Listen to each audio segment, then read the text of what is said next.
Do you have any tips or advice for parents with special needs kids? Uh, I think I'll split those tips into two. Okay. One set of tips I'll give about working with and supporting your child, and one is focused on supporting yourself and your family. And so maybe let me start with the supporting yourself. Because I realize that we are the lifeline for our family and for our child. And if we continue to deplete ourselves, because everything seems to be so important that we often put our needs on the to-do list sometimes, and sometimes we don't even get there. Yeah. But when there's too much on that list, the thing we push off the list first is ourselves. Do that long enough and you are going to run out of energy, positivity, time, hope, everything else. And that depletes your family of the ability to thrive. It's not just yourself you're depleting. So it's really, really important to put yourself on your schedule and honor that space on the calendar and let nothing else take it off. The way you let nothing take your child's appointments off the calendar, let nothing take you off your calendar. Right? And the first thing I would have said if somebody told me that, because I used to feel like when people say, well, you look tired, you should take a break. You look tired, you should get some sleep. And I would get so very annoyed somewhere inside of me because you're giving me throwaway advice. There is no way I could have made that time because there were so many things to do and Em was in crisis, and I had a 5-year-old son and everything else was all these balls in the air. And there is nobody else to transfer the balls to. So who's going to do that? Who's going to keep my child alive? Who's going to put her back to sleep all through the night if I dare fall asleep? So I remember in those early years, I would sit with my back against the wall at the foot of her bed, and I would watch man for the whole night. I would not sleep because I was terrified that if I fell asleep, I'd hear nothing. I was so very tired that I knew I would drop into this sleep like the dead. And then if she seized in the night or if she choked in the night, what would I find in the morning, That's So if that's what comes up when I say put time for yourself onto the schedule, you say, yeah, how? And you think that's crappy advice because it's impossible advice. I know how hard that can feel. But what I started to do is find ways because I was pinned to a bedside. So it's not like I even got to take her outside, right? So I'm stuck at her bedside and I'm saying I need to find a way to see about me. And so one of the things I found I was longing to do was draw, was be creative. And I used to do art, start at 6 p.m. and the sun would come up and I'd realize I had done art for the whole night. And I haven't done that in decades, right? And I found this craving for it. I started to make bookmarks. I cut a little strip of card and I could do my art in 5-minute slots. Oh, wow. Right? Yeah. So I found a way to do it. It doesn't look like the art other people call art. So I've had family members laugh at me and belittle the bookmarks that I make. Like, that's not art. No, yeah, it doesn't matter what you think and your judgments don't matter. This is literally saving my life right now. And that became so important for me to express myself, to refill myself. And also I didn't have funds to do stuff. So I couldn't go to an art class or buy fancy materials. But on those little cards, I could have done whatever I wanted. And those became the gifts I gave to people.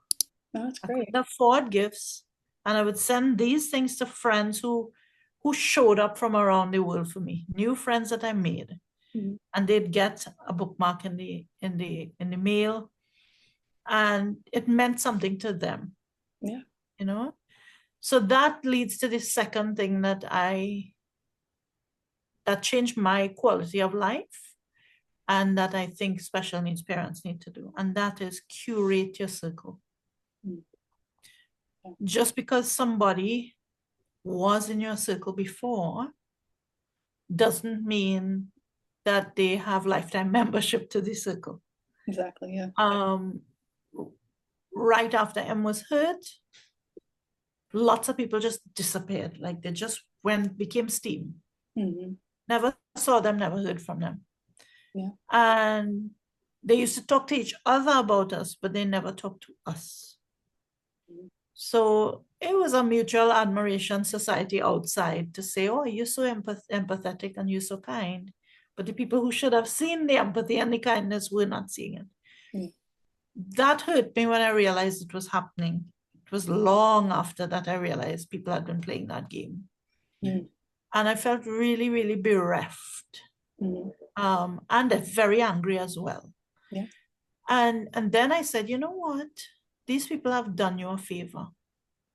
They've shown you that they don't belong. Mhm. They've shown you that you really don't matter to them. Yeah. And when people tell you who they are, believe them. Mhm. Oh, yes. So in some cases, those people are beloved to me because of the relationship, because of their title. Mhm. And so I haven't just had nothing to do with them. Some cases I've barred my door to them, they're not welcome anymore. Yeah. Right? I have done that. Mhm. It took a lot of guts and gumption and pain. It felt painful for me to shut people out that I had loved all my life. But it also was the most self-affirming thing I could have done, to take people who were abusive to me and say, no, you're not welcome here anymore. Yeah.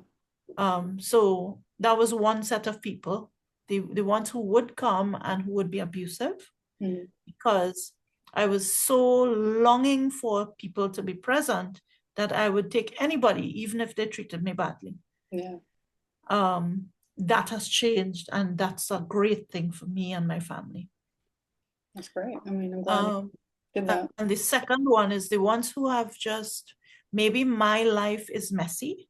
Mhm. Maybe it hurts their heart to see how hurt my child is. And they are trying to protect themselves from feeling hurt. Mhm. But when I was the most broken, my opinion is you shouldn't be so concerned with your heart and how hurt you are. If Mhm. you truly love me, you would come and show up. When Yeah. the worst thing anybody could imagine happened, and if you chose to stay away, then you've just shown me how important I am, and it's not very. Yeah. So for some people, I let them go. I just let them go. You're not interested, that's fine. But for some people, I want you still, but I don't want you where you can pummel my heart close up. The bruises hurt, and they hurt for a long time. Yeah. So I've moved them from the inner circle to my heart to a wider one. Yeah. Keep them arm's length. Push them out a little more, so that even if they don't come around, or even if they say things that are hurtful, I now have a different expectation Mhm. of the kind of care I want from them. Yeah. And that protects me a lot more. Yeah. And it has helped me to say, Marsh, you are the one who owes your self-protection. You are the one who should be giving love to yourself. Mhm. So that was maybe one of the biggest things I did to start learning how to be kind to myself. Yeah. And I've done other things in that vein, like taking my inner critic and telling my inner critic how to simmer down, and recognizing that my inner critic was finding fault with me to try to get me not to fail. in hopes of protecting me. Mhm. I didn't realize that because my inner critic had some sharp teeth, and I would beat myself up every day. But now I have reframed that, and I see my inner critic as my friend. Mhm. And I also see that my inner critic is not my boss. My inner critic is my worker.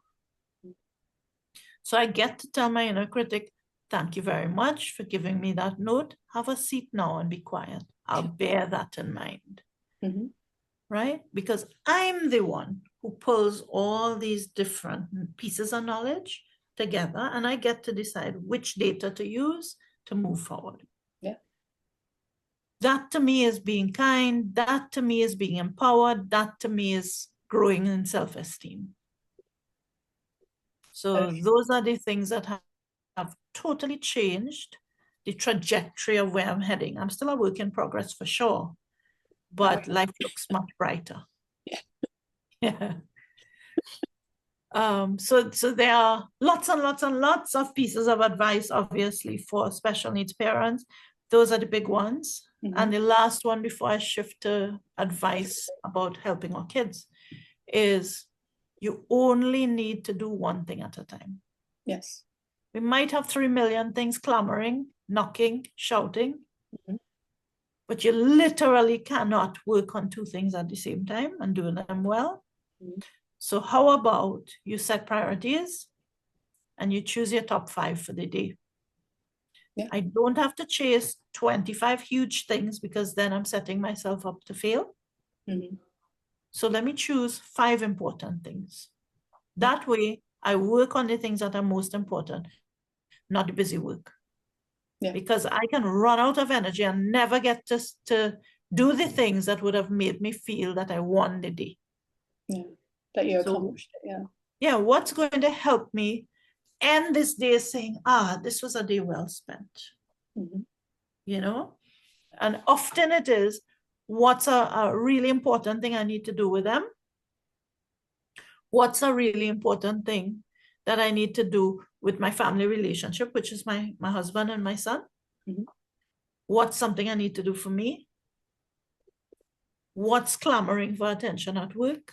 You know, and then whatever other project. So whether it's something with the house, it doesn't matter, or somebody else is in crisis among us, because more energy would go to that person who needs to get pulled out of the situation. Yeah. You know? Exactly. So that's how I've started to live life a little bit differently. And it means that I never have to be perfect. I always have the ability to shift and change and reevaluate, but I'm always thinking in terms of what are the priorities? Yeah. And never forgetting, what do you need to continue to show up to do all these other things? Yeah, I definitely believe that, yes, because there is always so much on our minds and so much that we have to do. But like you said, we just have to figure out like a few things that we can actually accomplish that's not going to cause us more emotional stress on ourselves. And that's why I think that's great that you mentioned that. And also about the whole inner circle with the, with family and friends, that's another thing too, is like, it's okay to not have a big, inner circle or outer circle or whatnot. I mean, honestly, it's just for my circle, it's just my husband and my 2 kids. That's the only circle I pretty much have. And we work really well with that. Yeah. And of course we do have friends, we have, certain families and stuff like that, but mainly it's just us. We depend on each other. What I realized I had felt, Inga, was I would say I was maybe getting into depression territory, not diagnosed, but I guess if I had gone to get some help, I would have been diagnosed. But I was getting into some really heavy down feelings, and that was lasting a long, long time. And I was spending, a couple of years there, crying almost every night at 2, 3 in the morning. In secret, Sean didn't know, and praying that God wouldn't wake me up. Now, that's starting to get into suicidal territory and all of that kind of thing. And I was feeling very isolated and abandoned by my family. that was horrible. And I kept trying to hide it from Sean because Sean was carrying enough. He didn't need me to be dumping my worries on him too. I really needed that circle. Mm. I needed people who cared for me beyond Sean. And I didn't feel like I had that. But as I started to come to terms with the fact that these people had opted out, and I started to say, okay, I can live with this. I can come to terms with this. I realized that as I made space at that table, I was making space for the right people to come in. Sure. And it has not been physical friends largely. It's virtual friends. I've met people, I tried to do a course to teach me about things to help them or something like that. And I would open up about the situation and talk about it and say, these are the solutions I'm putting forward. Anybody has adaptations to this? Anybody else has tried it? Because community brings so much more to the table than you doing it alone. Yeah. And having those conversations earned me friendships that feel as close as sisters. Yeah. And there are a couple of guys too, which was very interesting to me. So I have come to love a certain group of people that I've never met in person. But when I am close to breaking, and this has happened a few times because Em has had crises, these people have shown up for me and checked in with me, and to the point where my son says, is that Auntie so-and-so? And will race for the phone, grab it out of my hand, and spend half an hour talking to this virtual friend of mine. So he too was starving for love. Mm-hmm. And these people gave more to him than the physical people in my life. I believe it, yeah. So that's the power of that circle for me. Mm-hmm. It is actually, I've been noticing that too, like having a virtual circle is actually really beneficial. I mean, I've been reaching out to a lot more people too, like how we met. Yeah. We just reach out to people, and it seems like we're more vulnerable when we're virtual than we are in person. That's why I kind of feel like we are. So last year I started up a Facebook group for special needs parents. It's called the Special Needs Parent Space. And we just have each other in there. And when you're going through a hard time, you can share and everybody can rally around you. And when you have the smallest little thing going on that you need somebody to be joyful about, we also there to celebrate this thing that the average person would say, well, I don't see what there is to celebrate. Yeah. Like this mom said last week, she said, my son, my nonverbal son, said his first words today. That's great. And his first words were, be quiet. Hey, at least he's getting there. And we laughed, right? We were so happy that he had the ability to say, Mom, be quiet. That's so cute. So you never know what comes out of their mouth the first time. I'll take whatever. Exactly. As long as it's my child learning to communicate, So when we shift over now to the tips that I would say would help with our children. For me, I would take my child to therapy. And she would throw up all over and she'd be screaming and she'd be in pain. And she would do nothing in the therapy. Nothing. And she was semi-comatose and she really was hurt back then. But I remember the therapist, from the time we walked in, the therapist's whole face would go stressed because she was seeing this 8 or 10-month-old child baby in such a horrible state, right?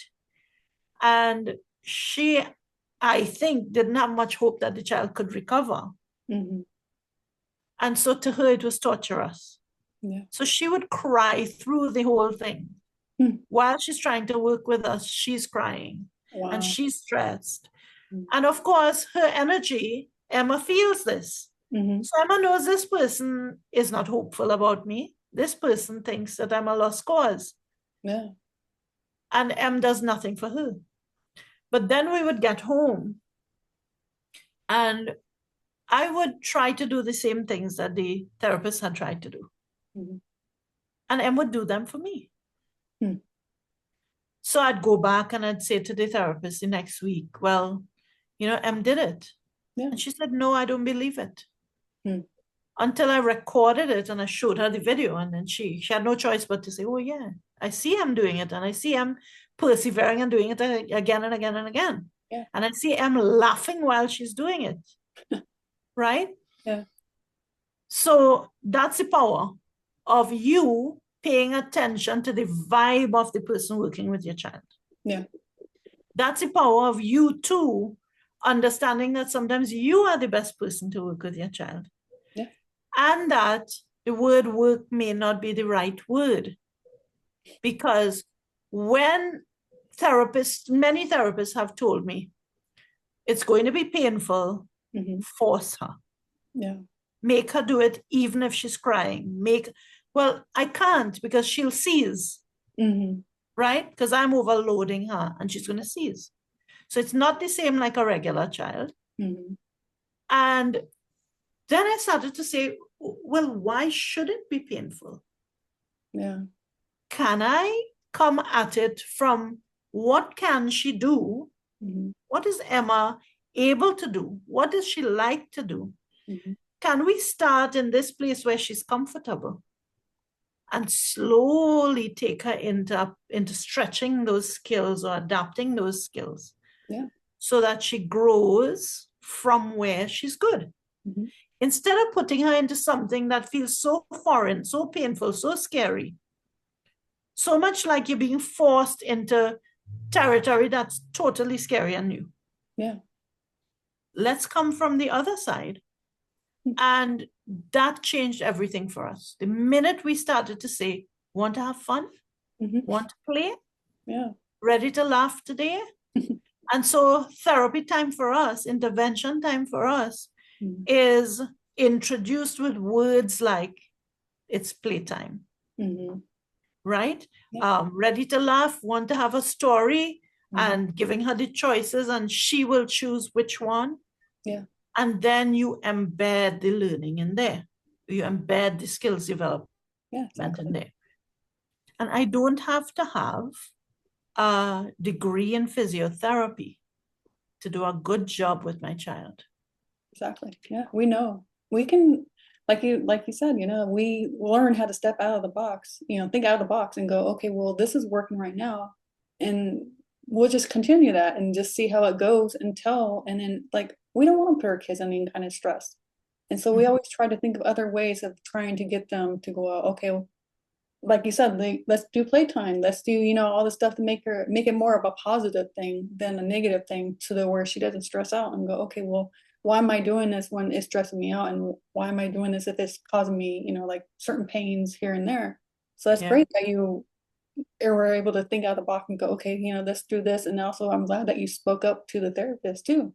Because that's what we have to do too as parents, is we have to speak up for our child, because they can't advocate for themselves. And so we have to do the advocating for them. So I'm So I glad you. think maybe that's the biggest tip for me. It's take back your power, Mhm. advocate, Mhm. and remember that you have the right to choose someone else, Yeah, that you could like the person, but if it's not the right fit for your child, then you should be moving on. exactly. I agree. Yes, definitely So agree with that one. And I know that we might be a little bit short on time here, but did you want to also do a proudest moments with your daughter? proudest moment with M for me. Um, Too many, right? Genuinely, the only thing coming to mind is the ability that child has to laugh at all that she has, to be joyful in every moment. would have just finished seizing, and I'll sing a song to see if awareness is coming back.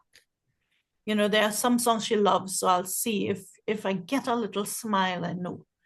And I'll sing that little song, and she'll go, ha ha ha, even though she's struggling, Mhm. because she has this magical ability to grab onto joy and say, this is my purpose in life. That's so great. That's so glad. I'm so happy to hear that she's a happy child. I mean, that's Yeah. always the greatest that we want for our kids is just be happy, you know, no matter any kind of situation they're going through. It Yeah, makes, I think that's a superpower of most of our kids. Mhm. They are still very, very connected to their essence and to who they are. Yeah, And that joy is a big thread running through them. that is very true. I didn't think of that part. Yeah.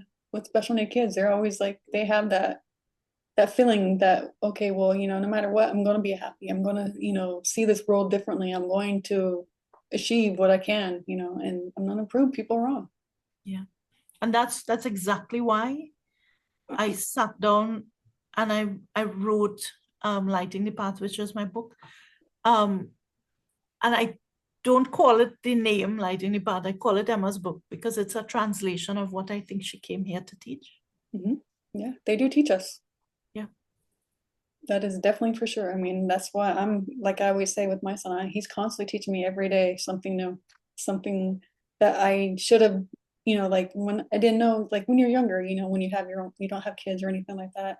And then you're kind of like living your life and then you kind of skip a lot of things. But then once you have your kids, and especially a special needs child, you kind of realize, oh, wow, I missed a lot of this. You know, you kind of like realize, oh, well, okay, the world is actually there is more to this world than we thought there was, you know. So So much more. yes, and so I think that's so great that our kids help us enlighten, and also they make us be different people. I mean, look at us, That's like true. right now we're connecting, we're, you know, we get deep into our conversations, we, you know, we help each other more, I think, with when we're special needs parents, because we Yeah. can relate to what other parents are going through, and we can see what how it is, you know, how we feel and how they feel. And it's, I think it's just a very good community to be into. Yeah. Yeah. Yes. So I'm glad that, you know, we met and we're, you know, because we're hitting it off too, you know. I mean, it's just, we just met a couple days ago. 2 days ago was the Yeah. first time we talked here. But Yeah. it's been such a pleasure getting to know you, Inga. And I know we have some more work to do together. So Mhm. I'm looking forward to meeting you for another call, Yes. so that we can move forward with the things that we want to achieve. Yes. Thank you so much for having this conversation with me. Yes. And also, did you want to introduce yourself? Because I Oh, know I you didn't do didn't that. do that yet. um, So I'm Marcia Nathai-Balkissoon. There's a doctor there that I forget all the time to say.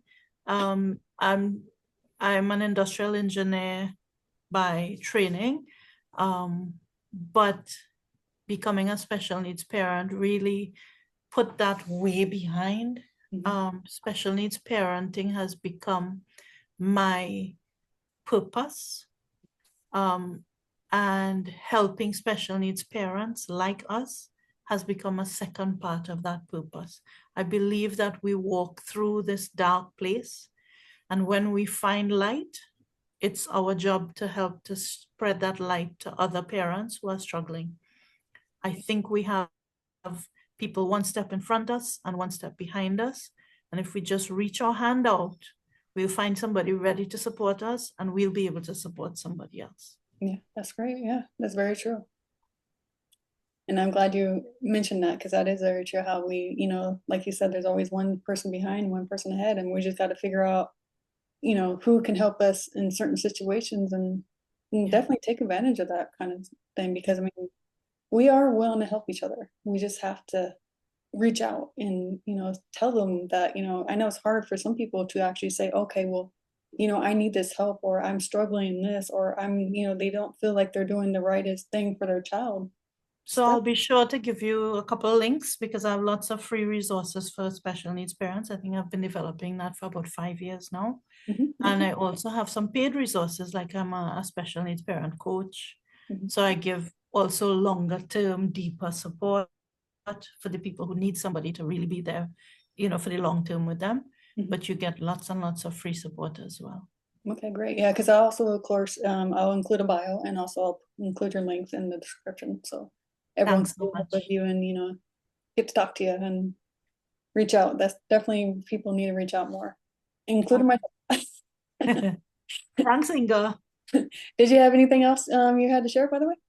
No, I think that's it. Thank you. All right. All right. Well, thank you for being a great guest and thank you for sharing everything with us. I mean, you really kind of like deep dived into like what it is to be like an actual special needs parent with all your child's disabilities and everything. I'm so glad she's thriving and she's doing better every day, and she's gonna continue to do better. Yeah, Just thank you. and you're I doing great. believe it. I Yes, think we'll look back in a few years and say, wow, she's come so far. yes, exactly. You will. And you're doing a great job. Don't ever think that you're not. You're doing Thank you. And so are you, Inga. All the thank best to you and to everybody listening. Bye-bye. you. All right, bye. Bye.